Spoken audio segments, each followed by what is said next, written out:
बाप और बेटे की कहानी सुनाता हूँ दोस्तों।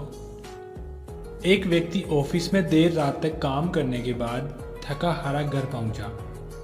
दरवाज़ा खोलते ही उसने देखा उसका छोटा बेटा सोने की बजाय उसका इंतजार कर रहा है।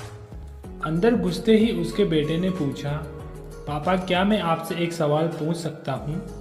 पिता ने कहा, हाँ पूछो, क्या पूछना है? बेटा बोला, पापा आप एक घंटे में कितना कमा लेते हैं?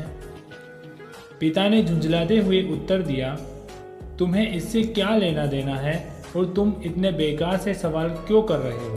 बेटा बहुत मासूमियत से बोला, पापा मैं तो सिर्फ ऐसे ही जानना चाहता था, बताइए ना कि आप एक घंटे में कितना कमाते हैं? पिता ने गुस्से से उसकी तरफ देखते हुए कहा, नहीं बताऊंगा, तुम जाकर सो जाओ। यह सुनकर बेटा दुखी तो हो गया और वह अपने कमरे में चला गया। उसका पिता अभी भी गुस्से में था और सोच रहा था कि आखिर उसके बेटे ने ऐसा क्यों पूछा। कुछ समय बाद उसका गुस्सा शांत हुआ और वह अपने बेटे के कमरे में गया और बोला, क्या तुम सो गए? बेटे ने कहा, नहीं पापा। उसने कहा, मैं सोच रहा था कि मैंने तुम्हें बेकार में ही डांट दिया। दरअसल दिन भर के काम से मैं बहुत थक गया था, इसलिए तब तुम्हारे सवाल का जवाब नहीं दे पाया। मुझे माफ़ कर दो। वैसे मैं एक घंटे में 100 रुपये कमा लेता हूँ। बेटा खुशी से बोला, थैंक यू पापा, और खुशी से उठकर अपनी अलमारी की तरफ गया और वहाँ से अपने गुल्लक को निकालकर उसे तोड़ दिया।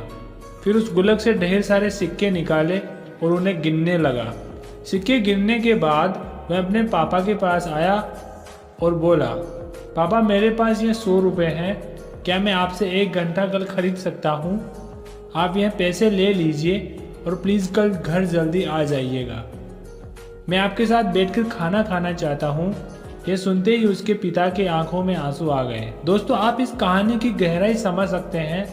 मैं बस आपसे ये कहना चाहूँगा कि आप एक पिता हैं तो अपने बच्चों के लिए समय ज़रूर निकालें, और अगर आप एक नौजवान हैं तो अपने माता पिता के लिए समय ज़रूर निकालें।